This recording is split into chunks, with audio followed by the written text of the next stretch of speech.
I went to a Tesco's the other day that I visit quite regularly. It's one I loiter in, to be honest with you, when I'm waiting for an airplane to land. You usually get 3 hours parking there. And they've got these little green signs up now. Only like that. And they say, if you're going to park here for longer than 3 hours, download this app. So they're obviously saying over 3 hours and you've got to pay for it. Okay, well, I never stay long enough to worry about that anyway. But how many apps are turning up for parking out on the streets? And where is all this leading?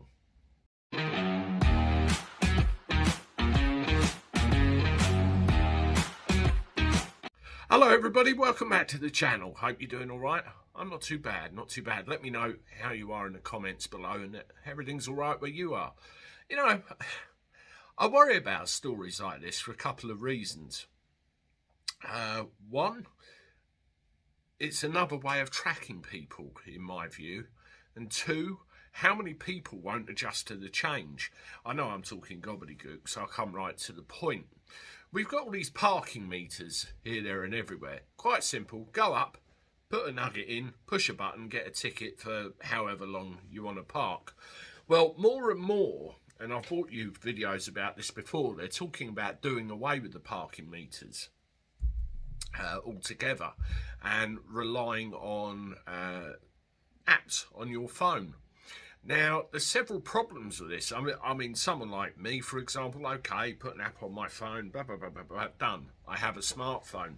But the problem with this, not everybody in this world has a smartphone. Not everybody in this world is of an age or of a technological understanding that they can get their head round how to download an app. There's an awful lot of people, and no offence intended here, so please don't take it as such, that can't even send a ruddy text message. So how are they expected to download an app and pay for parking? But what will happen, they'll think, oh, bugger this, and they'll go about their business anyway, and they'll get fined.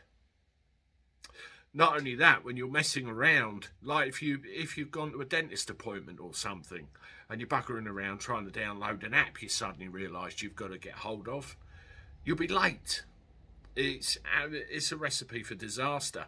Now, Brighton and Hove is one place in particular where they're talking about this, and they're talking about getting rid of all of the parking meter apps. Parking meters within the town. And the reason is it's the actual infrastructure, because they all rely on 3G data networks, which they're looking at getting rid of. And to upgrade all of the parking meters to take 5G, which seems to be the thing at the moment, would cost £1 million to upgrade everything. So they're saying, okay, we're going to get rid of them, and you have to do it on an app from now on. It's not going to work. This is going to be problem after problem after problem.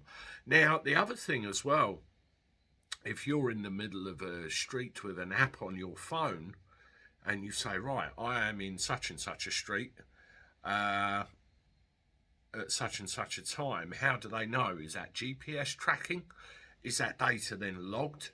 And, you know, there was a thing earlier where they're talking about 15-minute cities and all this sort of stuff, where they're actually looking at the logs generated by cycling apps and things of that nature to try and work out paths where people are going, to map out all the boundaries and so. It's more electronic data collection of our movements. I don't like it one bit. I don't know what you think about this. Another one, London boroughs, Bromley and Enfield will both stop using pay and display machines by April. You know, it's another one as well. It's happening everywhere, folks. It's all going electronic. Let me know what you think about this. Personally, I think it's a precursor to another thing and making life more difficult for the cars.